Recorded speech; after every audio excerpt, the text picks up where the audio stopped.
That seems to be working. Yeah. Yeah.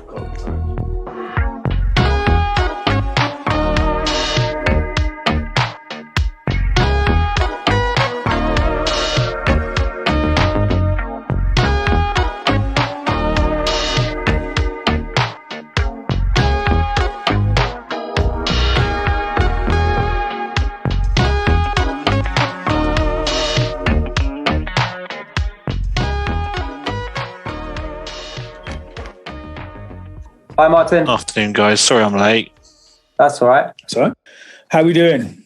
It's episode 1, season 1 of a new podcast series, FutureSounds FM, an eclectic, irreverent, but sometimes deep dive into all things vapor, future funk, and synthwave. I'm Enzo. I'm co-founder of My Pet Flamingo, and alongside me today are none other than Mr. Patrick Fakeman and Thom, also known as Love and Dust, Wichita Limewire, and one half of Donor Lens. Correct me if I've got the fractions wrong there, though. Gentlemen, how are we doing? All right, thank you. Good. Not had no issues with COVID in your locality. Obviously, recording here in the UK, and restrictions are kind of popped their way back in. And well, they have for you. Yeah. Mine aren't too bad. I'm in England, so they just let us loose. They don't really mind what we're doing. Ultimately. Yeah, we're left to fend for ourselves. Yeah. Yeah, we're kind of back to a situation of masks in pubs, limited numbers. All the football stadiums around here have gone behind closed doors, whereas I could still go to London and watch a Spurs game and 50,000 people can sit next to me. So it's a bit mad how, but COVID's another story. I mean, it's affected us in different ways. So obviously we had the first FutureSounds event planned for later this month. And Thom, you were going to be playing at that. Mm-hmm. It's crazy, really, to think that that's had to be postponed. Just when we thought we were kind of out of the worst of it, we kind of put back in again a little bit. So I think it'll be a blessing though in the long run. I think because it'll allow everyone just to reset a little bit, and then those that are coming along feel nice and happy and confident about it, as well as making sure that we've got a good show for everybody. Yeah, and I know a lot of the people who listen to this podcast will not be from London, where the event's being held. But obviously, we're planning to try and broaden that out over time. But the first event, which was going to be on January the 29th at Folklore, has now been moved to March 26th. March 26th. All right, yeah, March 26th at Post Bar in Tottenham. So, first of a series of live events. And I guess from the point of view of what FutureSounds is, I suppose we should really do a bit of a preamble about the podcast. I mean, it's a joint venture. My Pet Flamingo, TimeSlave Recordings, and yourself, Patrick Fakeman. And I guess, the aim of it, we're going to have a revolving panel of hosts, try and do a deep dive into the wider scene in an interesting way. We've got an amazing interview today for listeners. Thom, you sat down with Carl from Runners Club 95. Sat down via Zoom. Yeah. And obviously they've got their repress of No Sugar Added coming out on MPF on Friday. Interesting to hear what he's got to say about the process and his inspirations and stuff. Probably took the questions in different ways than I might have done if I'd have been sitting down with him, which was really interesting to hear. And the guy clearly knows his music history. You both do. It was interesting talking to Carl because it confirmed some things that I knew about him, and there were also some surprises along the way. He's an electronic musician, but who retains like a very strong pop sensibility. So, some things came up, like we were talking about Aphex Twin, and I don't think he's heard a note. Like his kind of electronic music references are all pop inspired, and I think you can hear that in Runners Club's music. So lots of surprises that came up in the conversation. No, exactly. And I think also one of the best things that having a platform like this will give us a chance to do is to talk to different people in different ways. We're going to have a revolving panel of hosts. And I think, just talking to Carl and getting a sense on what his inspirations are, the reference points for people making vaporwave in particular are so varied. Whilst a lot of it might come back to the kind of similar aesthetic and stuff, there's a lot of different listening points that get people into making music. The inspiration points are different for everyone. And I think having a bit of a chat with artists about what motivates them and inspires them to produce the music that they produce is we've got time to do that. We've got the opportunity to kind of have a bit of a deep dive with these artists and find out a bit more about what makes them tick. we'll aim to try and catch up with individuals that will be performing at the first Future Sounds event, so that not only when you're there would you be able to enjoy the music that they're producing and playing live, some for the first time, but also get a bit of a background knowledge into who they are as human beings. Yeah, indeed, very much so. And I think I know we're planning to try to do this, and obviously with the change of venue, we'll have to have that conversation with them, see if it's possible. But it'd be quite nice to be able to grab the audio from the set, so that people who can't obviously get to London in person for the event can have a chance to hear some of it back or watch some of it back if we have it recorded. Because the guy, Chris, who's the director of the Nobody Here film, he's going to be down there filming parts of it as well. So there'll be some cool footage out there that we'll hopefully be able to share as time progresses. So yeah, cool, brilliant interview. I hope people enjoy it.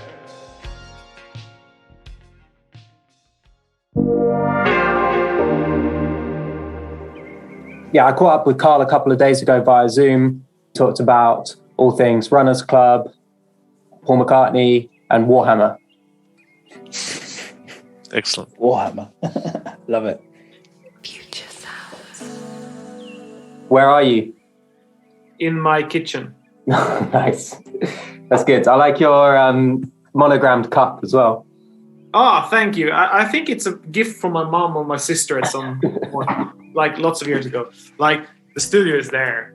Ah, nice. So this is like 100 kilometers from Stockholm. Okay, wow. But I love it. I mean, it's been really, really good. And at first I was a bit scared because the music business scene in Sweden is, there are, you know, small scenes in other big cities, but it's fairly focused to Stockholm. So I was a bit worried to take myself away from that scene. But it's just 1 hour by train, and I work mostly from home. So far it's been good.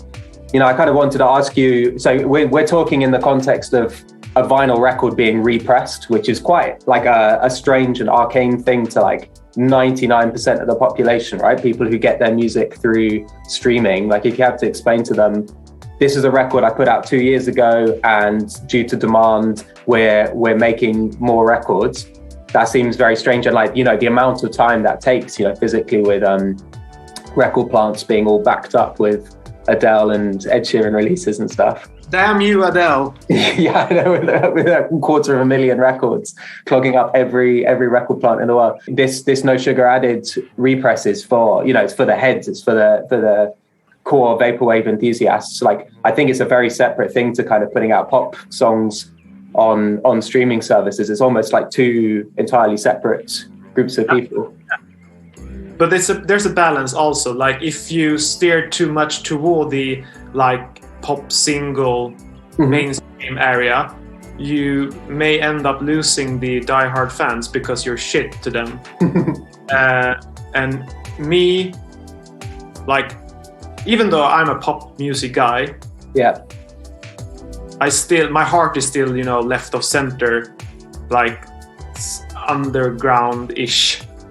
So I would be one of those people that if a band I loved suddenly made something super commercial, maybe I don't want to, you know, as a music producer, I need to make sure that I stay in tune with the values of me as a person.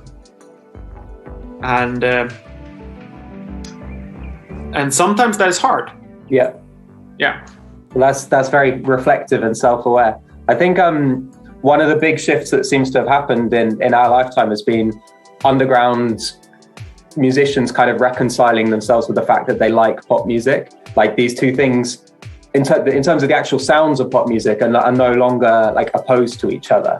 But I think as underground musicians, the things that we resist and the things that we're kind of rebelling against is more the kind of business practices of modern pop music. Like, I think historically underground music scenes didn't sound like pop music, but you know, the music Runners Club makes and the music which like plenty of sort of left field R&B producers or, you know, whatever, like people outside the musical mainstream, you know, a lot of it sounds like pop music.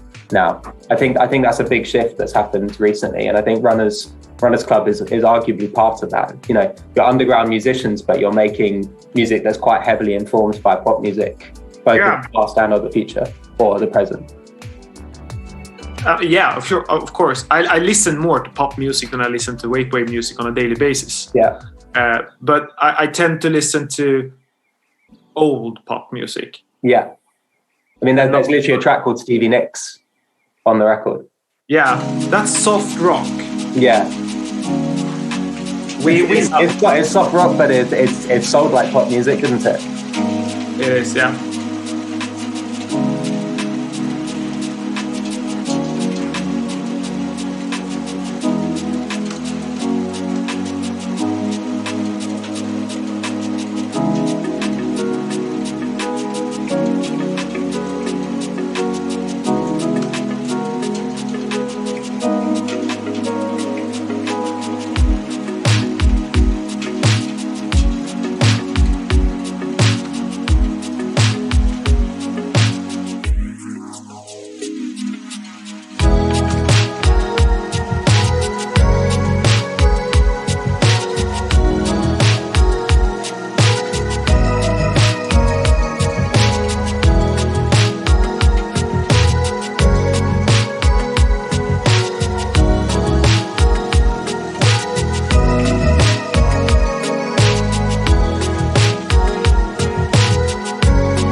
Is Tango in the Night like a big touchstone for you then?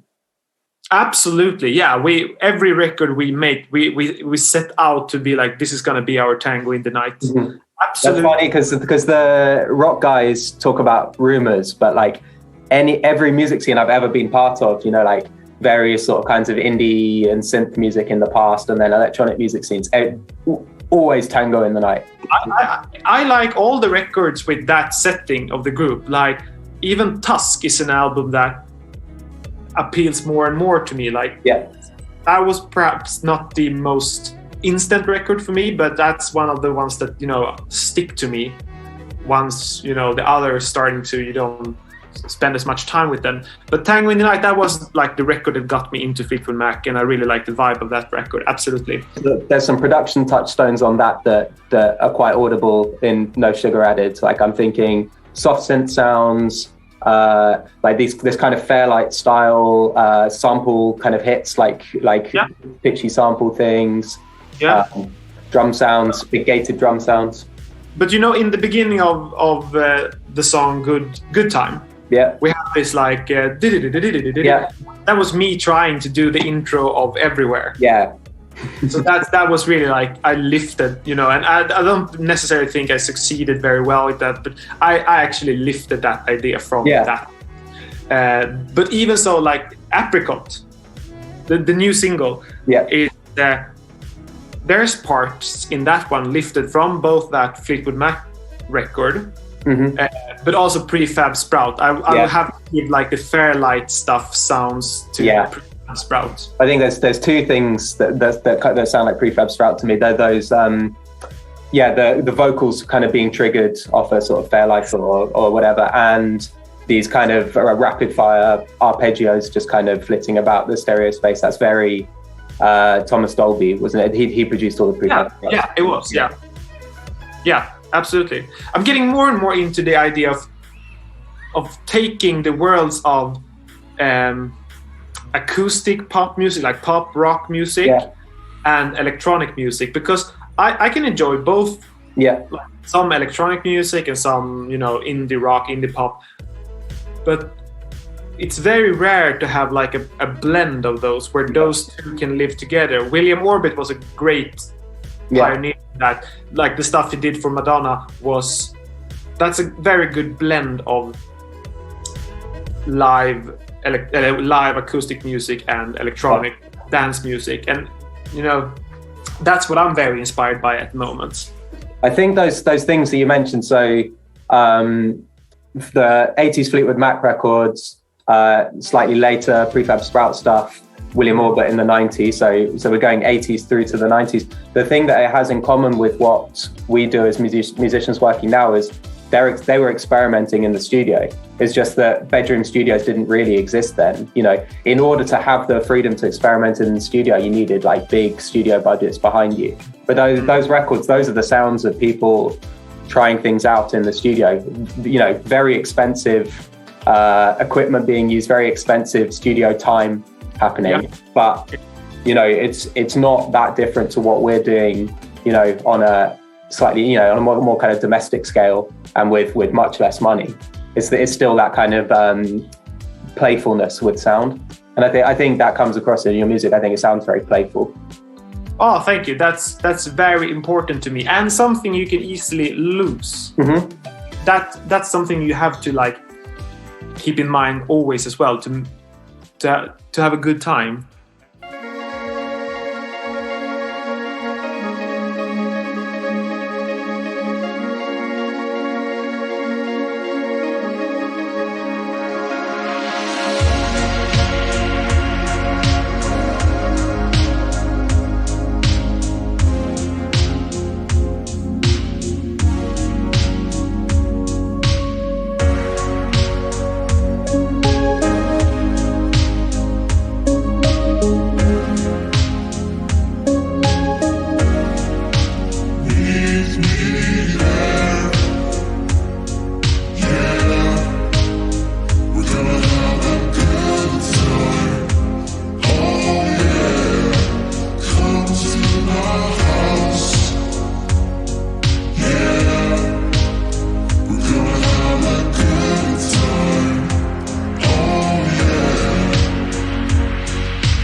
I get the impression that you're quite studious and quite thorough how you view culture and how you sort of produce music. Like, is that are you always trying to sort of balance these two things, like things being sort of quite precise and accurate, as well as being kind of playful and, you know, being more in a sandbox and just kind of messing around? Like, do you see yourself as kind of balancing like a more kind of scholarly side with a more playful side? I definitely need to have more of the playful side. Mm-hmm. When making music, Maria is like, she's much better at the playful side, but I'm so tuned in what's technically right. Yeah.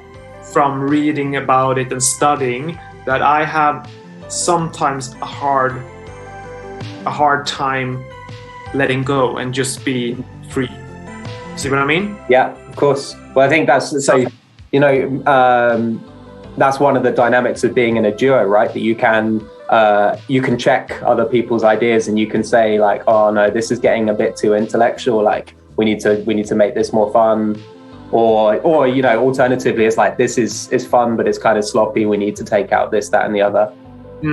But there's different sides of music. Like the writing part, the arrangement part, that needs to be like fun, exciting, playful, you know, like that. But then there's also the technical sides, like the editing. And I tend to stuck in that field of music making for too long, which just makes me frustrated because I never finish songs. So that's my New Year's resolution, to keep more time in the fun writing process and less time in the post-production process. Yeah, I mean, both are important, obviously. There's that maxim, write drunk and edit sober. You get into like some kind of flow state when you're creating, but then when you're in a more reflective mood, you can edit and you've got a bit more perspective on things. The thing is, I've been getting up at like 6 a.m. and then start working at 7 a.m. Mm-hmm. And it's really hard to make music like being just playing around at 7 a.m. in the morning to 5 p.m. Mm-hmm. So I just changed that up. So I'm gonna do like all my house chores and stuff like that in the morning and start working on music at 10, 11 and work to 10 in the evening. See if that, you know, that makes it easier to be in the play mode. I know like Nick Cave talks a lot about having a routine. He's like, if you're a musician, being a musician is your job. You go to the office, which is, you know, the studio in our case, and you sit down and you do stuff. And like, you have, you know, you will create something every day. Like, you know, writer's block doesn't mean literally, you know, nothing comes out. I think in most cases, you know, stuff comes out, but people think it's shit. But, you know, you get these ideas out and then you can kind of go back on them at a later stage and kind of, you know, reflect on what you created. I think, you know, going to work and making music is, you know, a good routine for musicians to be into. Absolutely. Was there, with No Sugar Added, was there a lot of material that kind of didn't make the cut? I think 3 songs. Okay. So that sounds like, was there a lot of kind of prep work? Like, had you kind of pre-planned the process out quite like in advance? I think when we made that record, we started to work out how to make a record. I mean, the first record, Panama Papers, that was just chaos. Like a few years later, when I were to make, like, when we did the first vinyl pressing or so, and I were to like compile all the files back, you know, that was a complete chaos. So somewhere in between, or those records, or during the process of making No Sugar Added, I started to develop a more organized way of making an album, which has been very good for me. But I don't think we had like a perfect plan starting that record out. We worked things out during the making of that record, which we are now in this record we're working on now able to use fully for the first time. You're getting more organized with time, are you? Yes, and also knowing what we need to do, so you don't have to constantly you figure out that, oh shit, I should have done this before this step, so you have to go back a step and then redo, you know, like editing the vocals before mixing them will make the mix much easier, stuff like that. So you just learn that there's different phases of everything, and with experience you learn like in which order you need to do stuff, so you don't have to start doing something, realize that this isn't working because I didn't do this stage properly, and then jumping back and forth. So we have like much better project management. Yeah, that's good. What's the I mean, we kind of talked about it a little bit a second ago, but I want to dig a little bit deeper into it, because you know, I also make music as part of a duo. You know, you're part of a duo. Like, it's quite an unusual way of making electronic music, but I think it is like it is an interesting dynamic. Like, how do you feel about making music as part of a duo versus just making music by yourself? I like both. Yeah. The good thing about working in a duo, and please let me know what you think, but the good thing about working in a duo is that it takes some of the workload off you, and it's easier to trust your instincts when you have someone with you that can confirm your beliefs. Like, I think we should do this. Someone says, yeah, that sounds good, and then we're done. You don't have to like doubt yourself all the time. Yeah. You have to learn to kind of sort of sacrifice some ego and stuff as well, because it's like whole parts of the track is not for you. It's like you're handing it over to someone else, and it's like what they do. You know, even if you say, you know, I don't know if you've watched this Beatles thing, this Beatles documentary. No, not yet. Okay, but anyway, the dynamic is interesting because, you know, I mean, you know, there's obviously 4 people in the Beatles, but like there's a duo within that of Paul and John. And Paul is just, you know, he's just driving things along because the John Lennon is more laid back and slightly more kind of disinterested. And Paul's saying, you know, oh, we need to do this, we need to do this, we need to do this. Even if you are like that, which I feel like I probably am in my duo, in Donalens, like the other person is never going to do exactly what you would have done yourself. They're still going to interpret that, and they're still going to bring their own ideas to the party. Yeah, I wanted to add that as well, that working with someone else, they come in with their perspective, their taste, so it's going to be something that you can't do because you are not coming from the exact same place as that person. So if you're having a tough time making something new and exciting, bringing a new person into the equation will, like, stuff happens because you are not going to think or want or like the exact same things. Yeah. And in that situation, it's that important that you are not stubborn with your own will and just like, yeah, let's try both ideas, see what works out. And there can't be any proud in that. Yeah. You have to be like, okay, let's do that. Works fine. Great. Yeah. It's good, and it's that dynamic is closer to being in a band. Like the music that we've talked about in this chat so far, you know, chiefly Fleetwood Mac and Prefab Sprout, you know, you've got these human beings with different ideas, whereas sometimes with electronic music, you know, it's one dude often being very sort of dictatorial with the sound, you know, like controlling all elements of the sound. You can literally mold sounds, you know, one person. Isn't that like the picture we have? But say an artist like Avicii. Yeah. There was like, not with levels, but it's my impression that almost every single after levels, there was a team of like 10 people working on the song. Yeah.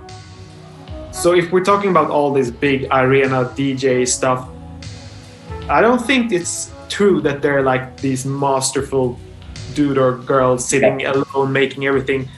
I think they have like this big team of people sending them top lines or what else. Okay, I'm thinking about like Aphex Twin. If we're talking Aphex Twin, it might be right. Yeah. I don't know that much about him. He's too left of center for me. Yeah, interesting. That's interesting because, you know, so when I said electronic music, your mind went to Avicii and mine went to Aphex Twin. You know, electronic music is clearly a broad church, isn't it? It is. And I think the fact that it can accommodate you know, duos like yours and like mine that have this kind of pop sensibility, but also like a love for synths and sound design and stuff. You know, it's a broad community. I think Vaporwave especially, you know, Vaporwave has always had an interest in pop music, you know, like that, the songs that, you know, the material that people reach for when they're sampling is often, you know, studio pop records. And I mean, and vocals as well, you know, like so much great Vaporwave has, you know, at least the kind of hint of a vocal. I don't remember where, but at some point I read somewhere that even when making electronic music, like techno music, trance music, you should put some vocal, just a sample or something, some short snippet of a vocal in everything, because it makes it so much easier for humans to connect with. Yeah. If you want something that people will connect with, you need to put in a vocal, even just so slightly. It doesn't have to be like the upfront thing, doesn't have to be like a full song, just like a short snippet of something will make the song so much more connectable to people. Yeah. So, and I think that it's true. I also think that it's usually making the vocal is the most tedious part of making a song. So sometimes it's just taking the easier road to make a song without a vocal.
I think on No Sugar Added, when even on the tunes which don't have any vocal element, sometimes there's something like a little field recording, or like an acoustic instrument or a sample of an acoustic instrument. You know, you got the saxophone on Carrie Bradshaw, and you got some elements in other tunes where like some natural sounds come in. I think like that, those are things that humanize electronic music, which can otherwise be quite cold. And I think your music is never cold, really. I think you always make quite sort of warm. Thank you. And it wasn't a deliberate choice, and it's nothing that crossed my mind, but I think you're right. Yeah, I think any music I'm involved in, I think I like it with a like more warm feeling than a cold, sterile. And I think that would apply to Marie as well. So. Okay, and you're making music in quite a cold place, like a physically cold place. Yes, so we have to make it warm too. Mm-hmm. Yeah. Yeah, you could have gone either of two ways, really. You could make the music you make, or you could make like really cold, distant techno music. Mm-hmm. That's not very soothing, though. No. I like that. Well, the record is soothing is a good word. Like that. That's definitely what I feel. I actually put it on at Christmas. I was in America for Christmas with my family, and I put the record on Christmas Day. You did? Yeah. It's Runners Clubs for the family. Because usually Christmas Day is if you look at the chart of how much we're streaming on Spotify, Christmas Day every year is the day we stream the least. Yeah. I'm sure that's true. That's true of everybody other than people with Christmas music, I think. Yeah, I'm fine with that. People can go listen to Christmas music. Mariah Carey's chart is the opposite. Mm-hmm. I'm not a big fan of that song. It's all right. What is your favorite Christmas song? Ooh, I like the do you say big band kind of music, like Nat King Cole, Frank Sinatra, that kind of Christmas music. That's very warm music as well, isn't it? That's music to listen around the fireplace. Yeah, that sort of Christmas music. I also, in recent years, I started to have this ironic love for this on the first day of Christmas, my true love to me, and I really like the one with the Muppets and John Denver singing. Nice.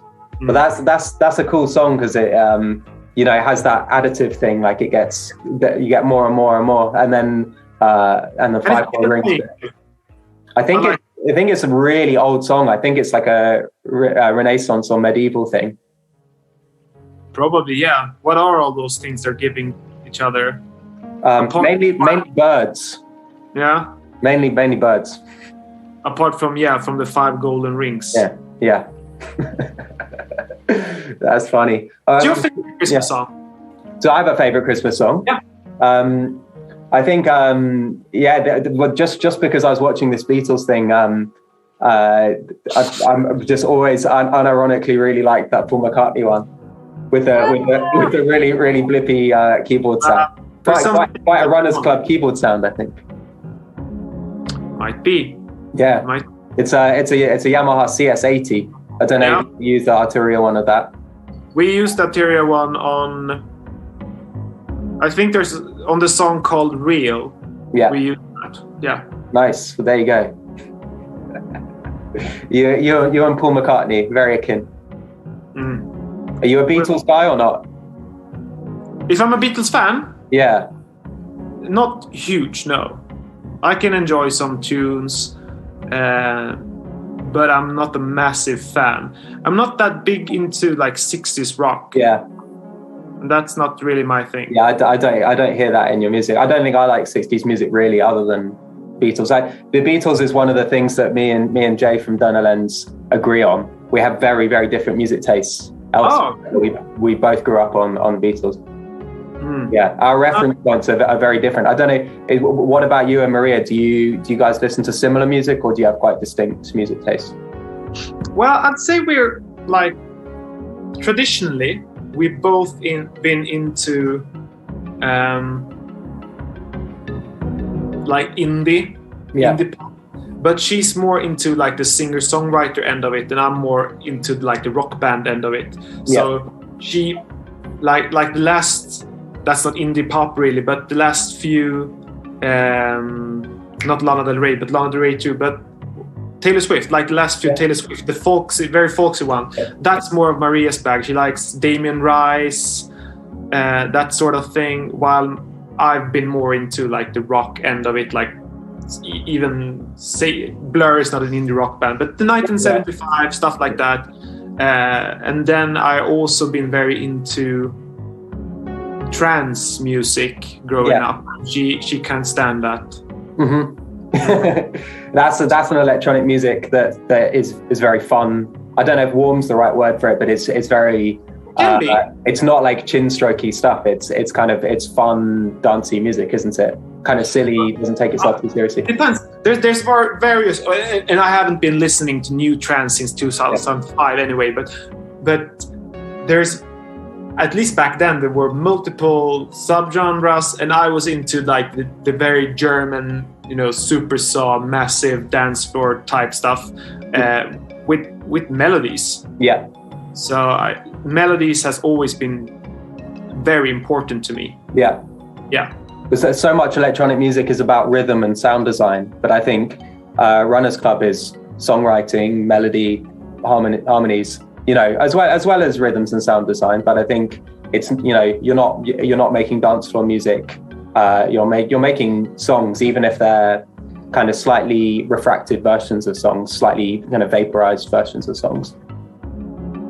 Melody is important, even no matter what sound design you want to use to dress the melody. Melody is like what's gonna carry the song for a longer period of time. A cool sound, that's a cool sound for a minute, but if the cool sound is based around a good melody, that will last. So I always aim to, when I make music, I always aim to have some sort of melody that sticks. Nice. The songs we made that I felt like this is the single, this is like the good one. Yeah. They never are the ones that appeal to people. Okay, like what? I have a very, very bad sense of saying what's gonna stick with people and what will not. Good Time, we kind of had an inkling that I think this will people will vibe with this one more than the other songs. But on the first record, we were dead wrong, and with some things on the second record as well. So I need to stop thinking that I need to stop thinking in terms of singles and album tracks and just make a bunch of album tracks, and hopefully one of them will work as a single for some people. I don't know.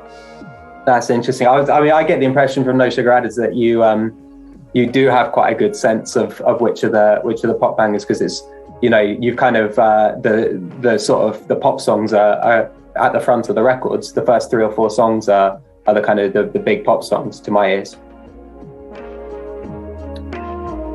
We're starting off with No Sugar Added, Good Time. Okay. That might be true, yeah. But we were dead. We really, really thought that Back to IRL, that's what was going to be the big thing. And it's not.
My favorite one's Better.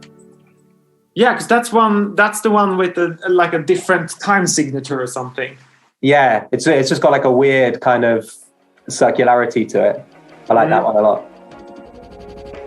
You're so trained musician. I was listening it to today, trying to work. I think it's a bar of 4 and then a bar of 6. Something like that, yeah. It's just and it just kind of loops around that phrase. Like I think this guy Adam Neely, big like music YouTuber, he says that repetition legitimizes, which means that like if you do something again and again, you begin to understand the kind of logic of that. You know, like it might take like a few kind of instances, but like I mean I think that vaporwave is built on this idea of repetition legitimizing. You know, even if you've got like a wonky loop, like a loop that's not an exact bar, if you've got a loop that's like a little bit strange, that it comes around, you learn those rhythms, you learn those little kind of that was very hard to analyze starting vaporwave. Like, why can't I get that kind of rhythm from like the sample vaporwave stuff? And it's simply because I was thinking in terms of bars. Yeah, you need to like let that go in order to get that really chopped up tape thing. Like when you are like a trained or experienced music producer or musician, you tend to like music that you don't understand. Because if you understand it, you're instantly starting to like pick everything apart like small pieces of Lego. Like a wall, you see every single brick, like, okay, this is there, and then the guitars come from the left, and then there, you know, you analyze every element. But if you don't understand the music, you can't do that, and then you just have to enjoy it. And then it also becomes like magical or interesting because you do not understand it, so you want to understand it. And I think that's what got me into vaporwave in the beginning, because first time I heard it, I didn't understand it. Nice. I think, what you're talking about, I think a lot of very trained musicians end up getting into electronic music because there actually is not that, there's not like a great sort of theoretical language around things like timbre, like around sound itself. You know, like there's centuries of music theory about melody and harmony and rhythm, but like in terms of pure sound, you know, we reach for kind of adjectives and metaphor really to describe sound. You know, we say a sound sounds warm, or we say a sound sounds harsh. Like that's not massively technical language. I think electronic music still has that kind of magic and that mystique, even for sort of highly trained musicians, because it's magic. It's not science. I once was put to the task of making something that sounded like a big orange, not the color, the fruit. Yeah. And then you just have to like figure it out. Like, okay, what am I doing to make this sound like a big orange rolling? Right. Well, some great music was made that way. That's how Brian Eno used to direct his bands in the studio. With it, have you seen he has these things called oblique strategy cards, and it will say, play like you're a big orange, and he would tell that to Talking Heads, and they would do it. Same with David Lynch was telling that to God, what's his name? When they're writing the Twin Peaks music, and Angelo Badalamenti. David Lynch was just like telling the story in Badalamenti's ear, and he was just playing. Just kind of music is metaphor, and music is magic. I think your record definitely has this kind of sort of magic and mystique to it. Thank you. I feel so weird though, because I really like your records too, and I'm just sitting here, you tell me how good things about my records, and I'm like, thank you. that's quite all right. But I'm not here in my capacity as a member of Donor Lens. You know, I'm here as an employee of My Pet Flamingo. Okay then. Next time I'll interview you about Donor Lens. Nice. I'd be very up for that. I'm not sure how up for it Jay would be, because he's a little bit shy. Well, Maria isn't here either. We have a lot in common, don't we? We just have to be the PR persons of our bands.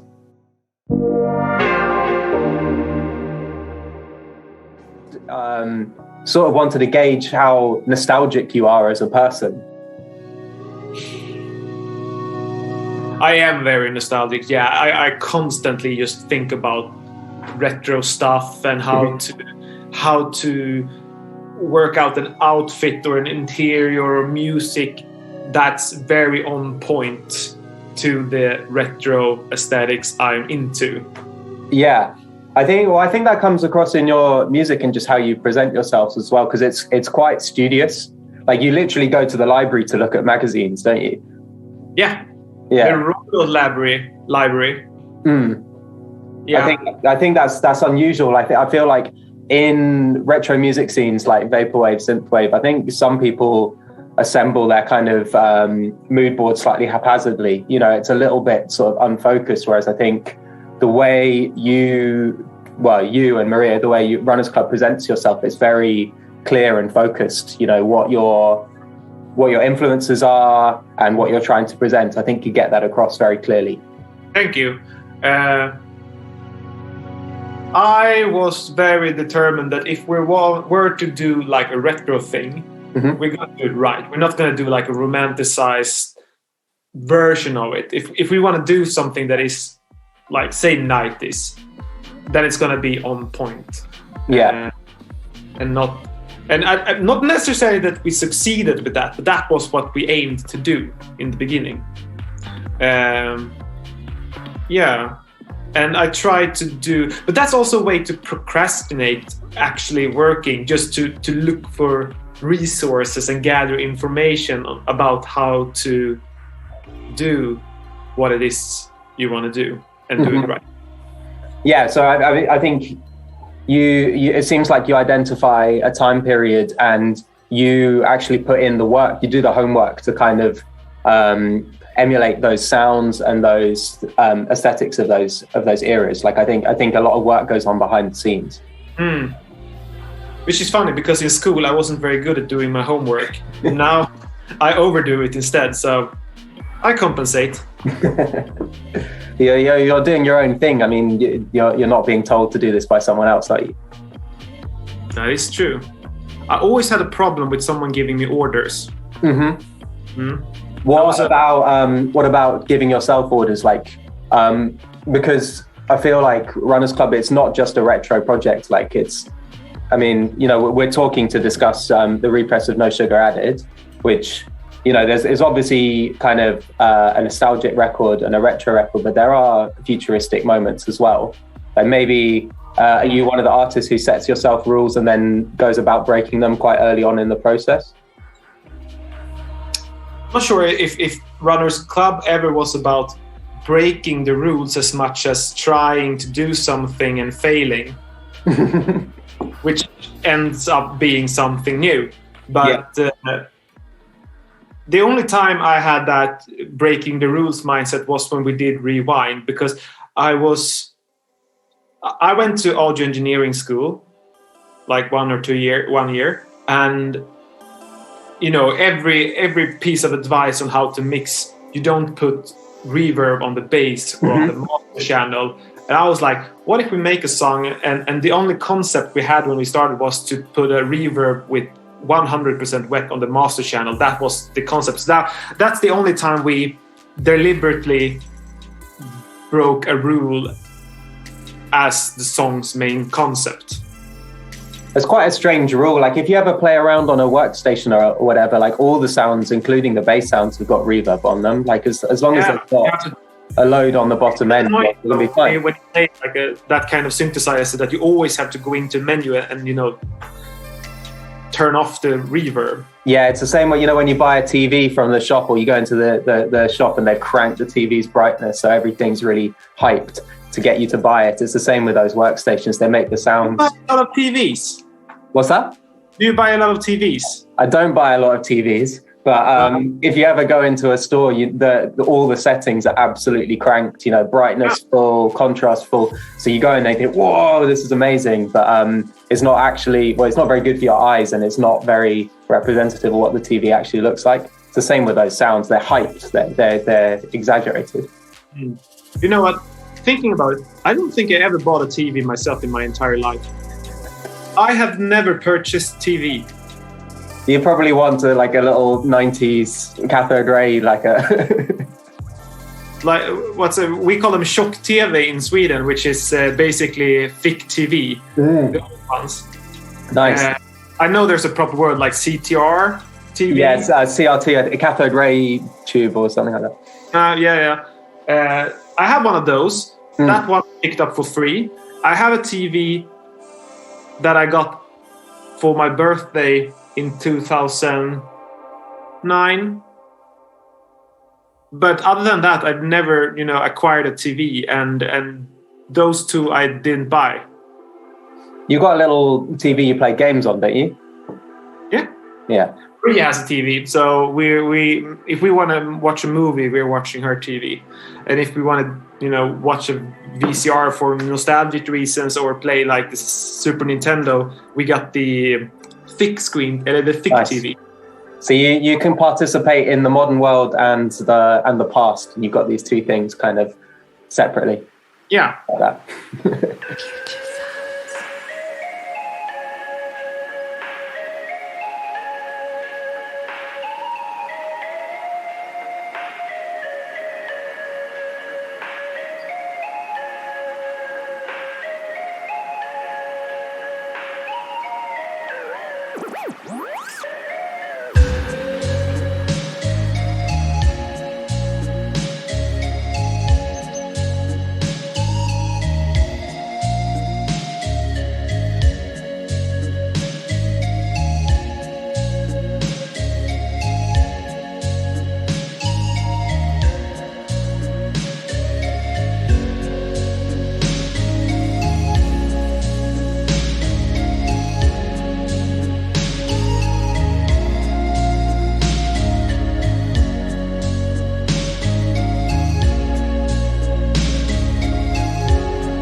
I'm going to ask you some silly questions just to wrap it up, okay? Yeah, please do, because I have a Warhammer painting session coming up soon. Do you do that on your own or with other Warhammer enthusiasts? I haven't been doing it for like 15, 20 years, but just now, me and my, you say brother-in-law, Maria's sister's husband. Yeah. We're starting off again, so That's cool. I have a friend coming over to. What kind of is it? The space Warhammer or the other kinds? The fantasy Warhammers. Nice. Yeah. What's the space one called? 40K or something? Yes. Very cool. All right. Okay. Some quick fire silly questions. So your band name is Runners Club 95. You run yourself. Am I correct in saying that you are a runner? Yes. But you're not a member of a running club. You run by yourself. I used to be growing up. I was competing in orienteering. Okay. Up until the age of like 15, 16, when they stopped having all those youth camps for contesters. At that point, it's not funny anymore. But I still do a lot of trail running. Yeah. Nice. When you're orienteering, do you run, or is it a walk, like more of a walk? It's a run. Wow, didn't know that. There you go. I'm glad I asked the question. Do you like nightclubs? Are you a clubber? Not anymore. Mm-hmm. No, I used to be. What kind of clubs did you used to go to? I don't know. I rarely picked them myself. I were more like a person who just followed people from work that know where to go and stuff. Like, yeah, I'll join. But I'm not very much into like the pub, like stuff like that, like a beer pub, because I don't like beer. So I'd rather go somewhere where you go to see a band. Okay. Stuff like that, yeah. Do you think when you see music, do you need something more visual than just a DJ playing? For a concert, yes. Okay. I mean, if I go to a club and just like if it were a dance club, then I don't mind just a DJ playing. But I don't really get the concert, like going to a big festival to see like a DJ play. I don't get that. I need to have like musicians in a band. Okay, that makes sense. This is maybe a bit of a mean question if you don't have access to Google, but do you have some favorite music from the year 1995? Favorite music from the year 1995. I'm more expertised in 98 to 2002, but I think 95 was a really good year in general. If I'm not mistaken, there's a song by Mike and the Mechanics called Looking Back Over My Shoulder. Oh, wow. Yeah. I think that's a song from 1995, and that one is really, really good. I don't know. It's the first Backstreet Boys single. Isn't that like 95? It could be. That sounds going on for years. You're a Backstreet Boys scholar. That's Backstreet Boys was my first idols. Like yeah. The first band, like the first CD I bought was Backstreet Boys. Very cool. Yeah, it's good. Okay, final silly question. What is your sugary treat of choice? Oh, I am such an addict of sugary treats. I have like a problem. If there is candy, I can't stop myself from eating. I need to like tell people like I'm a previous alcoholic. Like, okay, yeah. You can't bring candy to my house. Okay. It's absolutely forbidden. I like everything, but if I had to pick something, I'm always excited when I can get my hands on, Chupa Chup? Yeah, the lollipop. Yeah. If I can get my hands on those, perhaps like the melon flavor, the cherry flavor, something like that. I have to go with like flavors then. I like every candy, but I'm more into like melon. Do you say melon? Yeah, melon, cherry, stuff like that. Wow. Didn't Salvador Dali, didn't he design the logo for them? Or is that's an urban legend? I have no idea. It sounds like an urban myth, but if he did, then that's cool. I'm gonna check because I don't want to be spreading misinformation. I'm sure I heard. Yeah, he did. Yeah, it's the Chupa Chups logo is designed by Salvador Dali. Very, very cool. That makes me want them even more. Yeah. Why the name No Sugar Added? Does this reflect on your kind of sweet tea? No, it was more like a reflect on society, because because going to like a grocery store, you have this no sugar added on like everything because people are so health conscious. Yeah. That stuff that like I was just thinking that we should comment on the like I'm into health and stuff like myself, but you know what I'm saying. I don't really know how to express this. It was just more like comment on the constant need to put that on packaging in order to sell. Nice. Yeah, well, I think that's a very vaporwave thing, isn't it?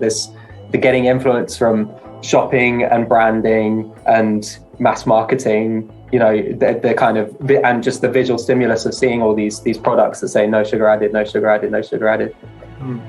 You know, as a musician who has also made an album inspired by shops, I can totally see how you might be influenced by seeing all that.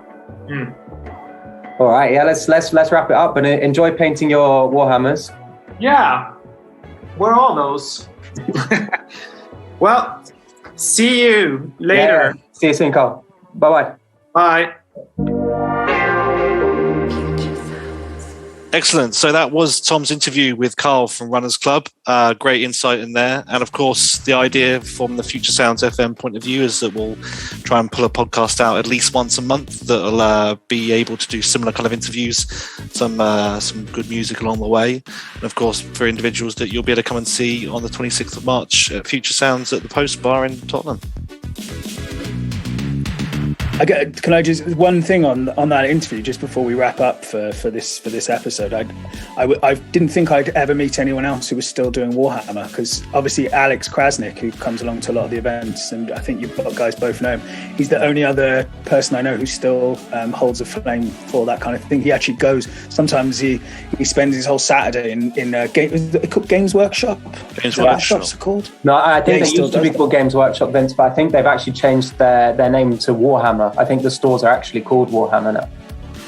I might be wrong. So they've either one of those two companies has subsumed the other kind of thing. Yeah. Oh, there we are. I didn't even know that they were still around. Oh, they're massively popular. Is it a comeback? Is it another thing? Warhammer. Well, there we are. Every day's a school day with you guys. That's because I work in schools. Exactly. I'm not sure how many of the kids are into Warhammer though. You have to ask them. Do you ever ask them if they're into vaporwave? I had one kid who was. You can spot the vaporwave kids, or you can spot the Warhammer kids as well. You know? It's never a surprise. Are you like a cool dad to them because you're in donor lens? No, they don't care. Have they heard of Aphex Twin? The Warhammer kids have, yeah.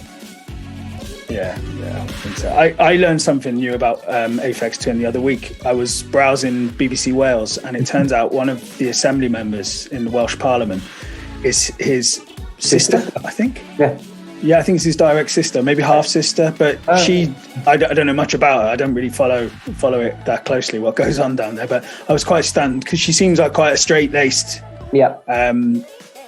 politician. But she apparently bought the Welsh First Minister, the last one, Carwyn Jones. She bought him a copy of Aphex Twin on vinyl. That's good. Nice catching up with you boys. All right, catch you cool. soon. Thanks, Thom. See you later. Cheers, guys. Bye.